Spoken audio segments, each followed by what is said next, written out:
and I'll be discussing the ripples of love, healing the child within.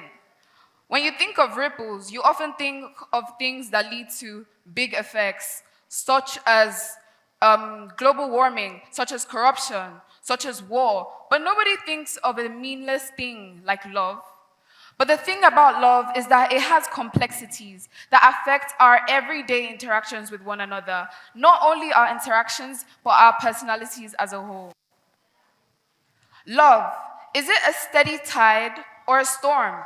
Love should carry us through like a steady tide. But when love is in pain or misunderstood, it follows us into adulthood. It gives us toxic traits, and this is inherited beyond and beyond in our generations to come.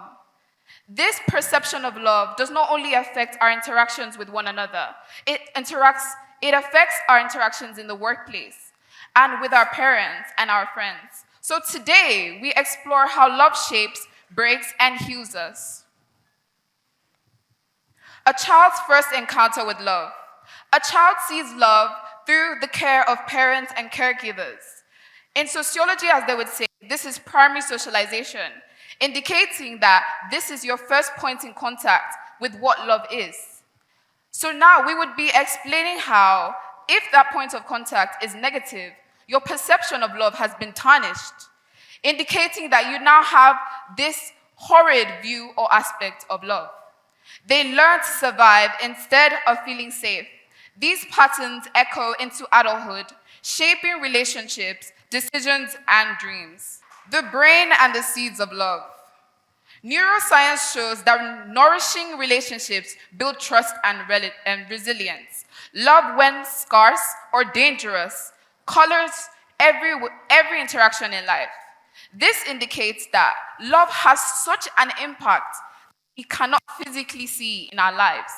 The way you interact with your parents, the way your family structure is, does not only affect you as a person, but it affects the way you see the world and society as a whole. It makes you propelled to be dangerous. It propels you to be resilient. If you're born in a household where it is, let's say, the likes of very competitive, etc., how I was raised up, you often fight for love. You see love as more of a commodity that you derive utility from, not as something that should come seamless in your life. I would use an example of Sarah's story.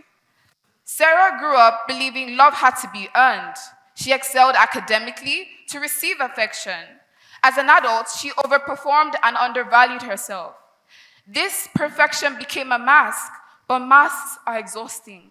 So how long are you going to continue living in that self-craving academic validation, family validation, friend validation? All these things drain us entirely.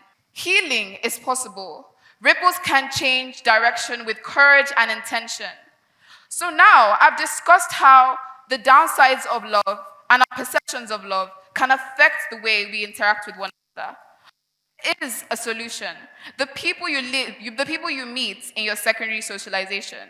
This could be your peers, this could be your work partners, and this could be a valid stranger you can meet on the bus. So this basically states that the ripples of pain transformed into ripples of strength. Remember, rewriting the love story. We cannot choose the ripples we inherit, unfortunately, but we can change those we create, healing our inner child's cycles of pain.